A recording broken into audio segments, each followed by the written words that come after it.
तो ये जो ब्रांच है ना एनालिटिकल केमिस्ट्री, ये जो केमिस्ट्री की ब्रांच है, इसके बारे में थोड़ा पता होना चाहिए, तो वो मैं बता देती हूँ कि जब ये सब्जेक्ट आया नहीं था तब दुनिया भर के केमिस्ट जो थे उनके लिए एक कह सकते हैं उनकी दिली ख्वाहिश टाइप की थी कि किसी भी कंपाउंड को वो देखें और जान ले कि उसमें कौन से एलिमेंट प्रेजेंट हैं।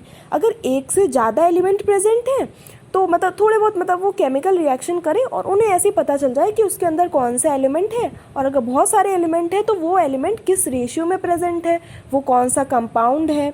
ठीक है, तो बेसिकली एनालिटिकल केमिस्ट्री में जब हम एनालिसिस करते हैं, हम देखते हैं, हम ऑब्ज़र्व करते हैं कुछ रिएक्शंस करवा के, हम वहाँ पे एक रिएजेंट का यूज़ करके, रिएजेंट मतलब जो रिएक्शन करेगा उनमें से, जैसे रिएक्शन कर रहे हैं तो कम से कम 2 कंपाउंड तो चाहिए ना, मतलब 2 हमें चाहिए, तो उसमें से जो अननोन सब्सटेंस है उसको हम कह देंगे सैम्पल, जिसे हम टेस्ट करने वाले हैं, और जो हमने अलग से एक और केमिकल लिया होगा उसको हम रिएजेंट कह देंगे। तो ये जो है एनालिटिकल केमिस्ट्री 2 टाइप की होती है, क्वालिटेटिव और क्वांटिटेटिव। क्वालिटेटिव मतलब कि जैसे कि कोई क्रिस्टल रखा हुआ है तो उसे उसके अंदर कौन से एलिमेंट है वो पहचान लेना, उसकी क्वालिटी पहचानना, और यही वाला पार्ट हम पूरा ये पढ़ेंगे। ठीक है, क्वांटिटेटिव हमारे में नहीं है। क्वांटिटेटिव मतलब कि अगर एलिमेंट्स प्रेजेंट है तो उनका रेशियो क्या है, मतलब क्वांटिटी नंबर से रिलेशन है, जो कि अभी हम नहीं देखेंगे, हम क्वालिटेटिव देखेंगे। और जब कलर्स की बात आती है तो हमें सिर्फ 5 एलिमेंट्स के बारे में या 5 मेटल्स के बारे में याद करना होता है। जो कैटायंस होते हैं मेटल्स के, तो हम वो अभी देख रहे थे। कैल्शियम वो तो कलरलेस है, या कहें वाइट कलर है, दोनों बात एक ही है। ठीक है, फेरस मतलब Fe2+, ठीक है, तो ये लाइट ग्रीन कलर का है। तो लेकिन डर्टी ग्रीन पीपीटी भी जब बनता है तो हम इस तरीके से, तो थोड़ा कन्फ्यूजन वाली बात नहीं है, कहीं पे लाइट ग्रीन लिखा होगा, येलोइश ग्रीन लिखा होगा, ये सब वर्ड है, बट ग्रीन वर्ड है वो एक याद रखने वाली चीज़ है। और जब फेरिक की बात आती है कि कोई भी सॉल्ट उसमें जो है Fe3+ कैटायन है, तो ब्राउन से रिलेशन होगा, मतलब वो ब्राउन कलर का होगा, येलोइश ब्राउन कह देंगे या ब्राउन सीधे सीधे कह देते हैं, तो मेन वर्ड यहाँ पे ब्राउन है। फिर बुक में काफ़ी कुछ दिया गया है, लेकिन हमें क्या आगे करना है, कॉपर है लाइट ब्लू कलर का, या कहें ब्लू कलर का, और उसमें कॉपर भी क्यूप्रिक आयन है, मतलब कि कॉपर 2+, ठीक है, कॉपर 1+ नहीं, कॉपर 2+। और फिर जिंक है, वो कलरलेस है, और लेड भी जो है वो कलरलेस है। तो यहाँ पे जैसे हम देखें, आयन है, सोडियम आयन है, पोटेशियम आयन है, कैल्शियम आयन है, ये सारे ही ये मोस्टली कहाँ है, जो है ये रिप्रेजेंटेटिव एलिमेंट्स हैं, मतलब कि ग्रुप 1, 2, ठीक है। अभी जब हम इसमें देखते हैं कैटायंस में, उसमें और 13 to 17 ग्रुप के भी, जैसे नीचे एनायन भी हैं कलरलेस, तो ये जनरली कलरलेस होते हैं। लेकिन जो ट्रांजिशन एलिमेंट्स हैं वो जनरली वो कलर्ड ही होते। तो जो हमारा पहला सेक्शन है वहाँ पे हम कुछ सॉल्ट्स ले रहे हैं और हम चेक करेंगे उन्हें। ठीक है, हमें नहीं पता उन सॉल्ट का सोल्यूशन लेना है। इस बात से एक बात तो क्लियर ही है एकदम कि हाँ वो सॉल्ट जो है सॉल्यूबल है, तभी तो उसका सॉल्यूशन ले रहे हैं। तो हम और सॉल्यूबल सॉल्ट तो वही चैप्टर 3 पढ़ चुके हैं हम लोग। तो जैसे कि पेज नंबर 44 है बुक में, वहाँ दिया गया है प्रिपरेशन ऑफ बेसिस में बाय डबल डिकम्पोजिशन। तो यहाँ पर भी सिमिलर रिएक्शन ही है, सिमिलर क्या, सेम ही है। एक सॉल्ट रिएक्शन है, वो 4th वाला पार्ट जो बता रही हूँ मैं, सॉल्ट सॉल्यूशन है, और फिर उसका रिएक्शन एल्कली से किया, एल्कली वाटर सॉल्युबल बेस। ठीक, अब देखो यहाँ सीधी सी बात क्या है, इस चैप्टर में ज़्यादा कुछ और नहीं है। यहाँ पे रेडिकल्स चेंज हो गए, Fe चला गया OH के पास, और जो सोडियम था वो क्लोराइड के पास चला गया। ठीक है, तो डबल डिकम्पोजिशन हो गया, जस्ट एक्सचेंज हो गया रेडिकल्स। यहाँ पे जो हाइड्रोक्साइड बना है वो जो है पीपीटी के फॉर्म में नीचे सेटल हो जाएगा, मतलब कि प्रेसिपिटेट के फॉर्म में, क्योंकि वो सॉल्युबल नहीं होगा उस वाटर में जो प्रेजेंट था। ठीक है, क्योंकि सॉल्ट को तो हमने वाटर में लिया था, वहाँ पे वो सॉल्युबल नहीं है, तो क्या होगा, अब उसका कलर जो है हम देख चुके हैं कि Fe का कोई मटेरियल है तो किस कलर का होगा, ये सारी चीज़ें। तो यहाँ पे आपको ब्राउनिश प्रेसिपिटेट मिल जाएगा, तो आप समझ जाओगे जो हमने सॉल्ट लिया था पहले वो जो है आयरन का था। ठीक है, मतलब कि Fe3+ का, और ऐसे ही सारे रिएक्शंस में है, बस आपको कलर याद करने की ज़रूरत है। सॉल्ट सॉल्यूशन जो हमने लिया है उसके अंदर हम NaOH या KOH का सॉल्यूशन डालेंगे, ठीक है। तो ये चीज़ भी होती है ना, मतलब जो सॉल्यूशन हमने सॉल्ट का लिया उसमें हम ड्रॉप वाइज वो सॉल्यूशन डालेंगे जो NaOH या KOH का हमने लिया है, और सभी केसेस में रिस्पेक्टिव हाइड्रोक्साइड और सॉल्ट फॉर्म हो जाएंगे। कैल्शियम हाइड्रोक्साइड वाइट कलर का, फेरस हाइड्रोक्साइड जो डर्टी ग्रीन कलर का जेलेटिनस PPT है जेल की तरह, फेरिक हाइड्रोक्साइड जो कि रेडिश ब्राउन PPT है, क्यूप्रिक हाइड्रोक्साइड जो कि पेल ब्लू PPT है, फिर zinc hydroxide white gelatinous PPT, lead hydroxide chalky white PPT। तो ये सब बहुत कॉमन है।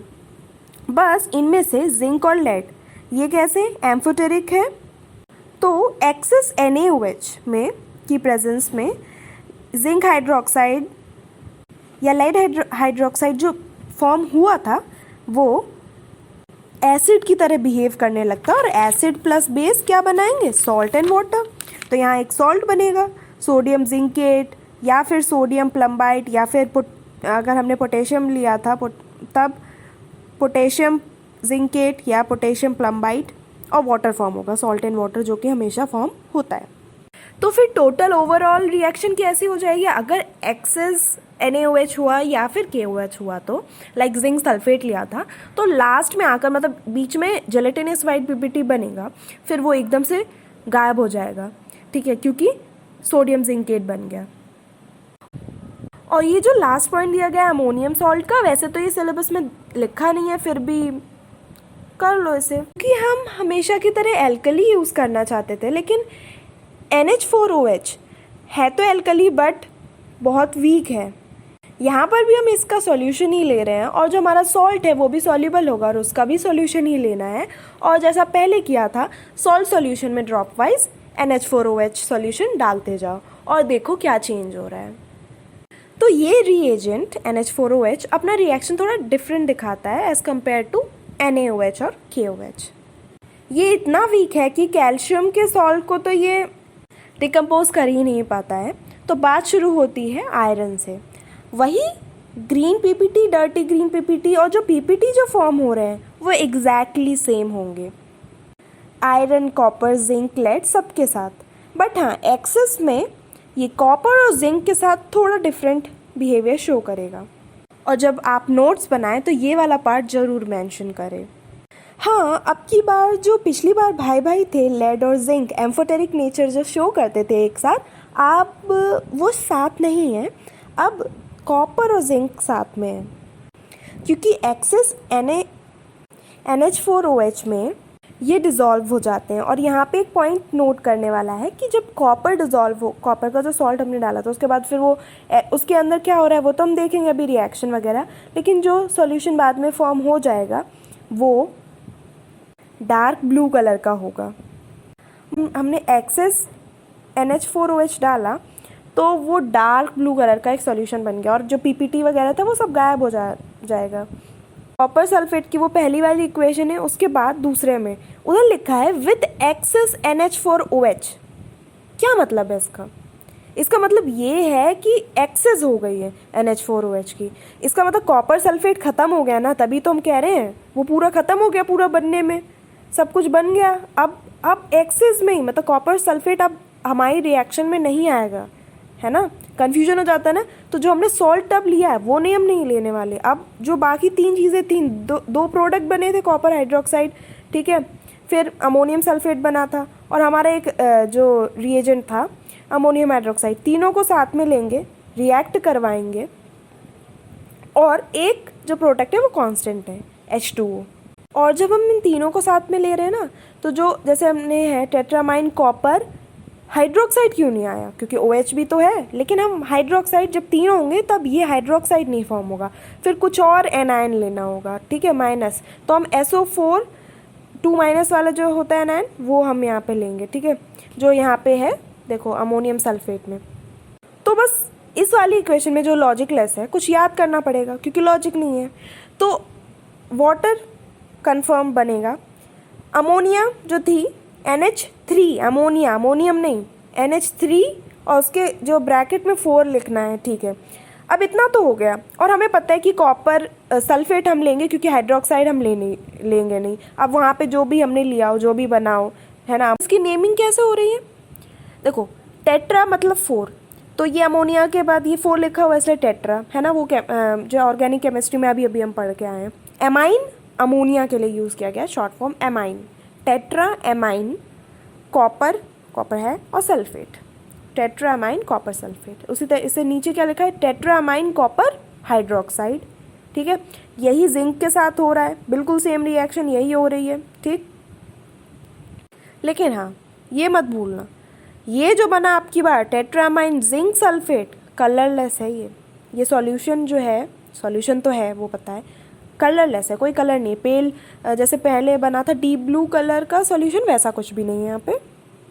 तो जस्ट टू समराइज बता रही हूँ, सबके वही, देखो कैल्शियम के साथ इस वाले में अमोनियम हाइड्रोक्साइड में कैल्शियम रिएक्शन करेगा नहीं, बाकी सब अपने PPT एज यूजुअल देंगे। लेकिन कॉपर और जिंक यहाँ पे ऐसे हैं कि एक्सेस में 2 टाइप के रिएक्शन और दिखा सकते हैं, ठीक है। ये जो है, और इससे कॉपर है वो बाद में जाकर जो सॉल्ट हमने लिया था उसका सेटअप, उसमें जो है डीप ब्लू कलर का सोल्यूशन बन जाएगा, और जिंक में कलरलेस सोल्यूशन बन जाएगा, दैट्स इट।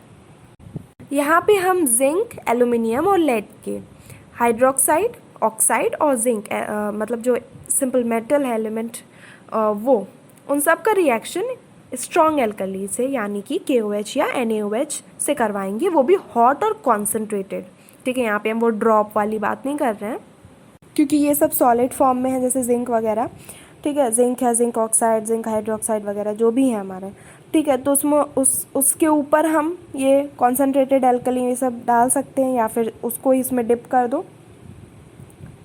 और यहाँ पे नोट करने वाली बात तो सिर्फ एल्यूमिनियम में है और कुछ नहीं है, क्योंकि हमें बहुत समय से हमें पता है सोडियम जिंकेट और हाइड्रोजन लिबरेट होगी। हाइड्रोजन कब लिबरेट होगी, जब हम सिर्फ वो एलिमेंट लेंगे, मतलब वो मेटल लेंगे, जिंक, एल्यूमिनियम या लेड। अगर हमने उनके ऑक्साइड लिए या हाइड्रोक्साइड लिए तो जो है वाटर फॉर्म होगा, ठीक है। और जब मतलब यहाँ पे थोड़ा सा डिफरेंस भी है, जो ऑक्साइड हाइड्रोक्साइड है दोनों ही, वो कॉन्सेंट्रेटेड एल्कली के सामने क्या, वो एम्फोटेरिक है ना, तो वो क्या कैसे शो करने लगेगी नेचर, वो एसिड की तरह शो करने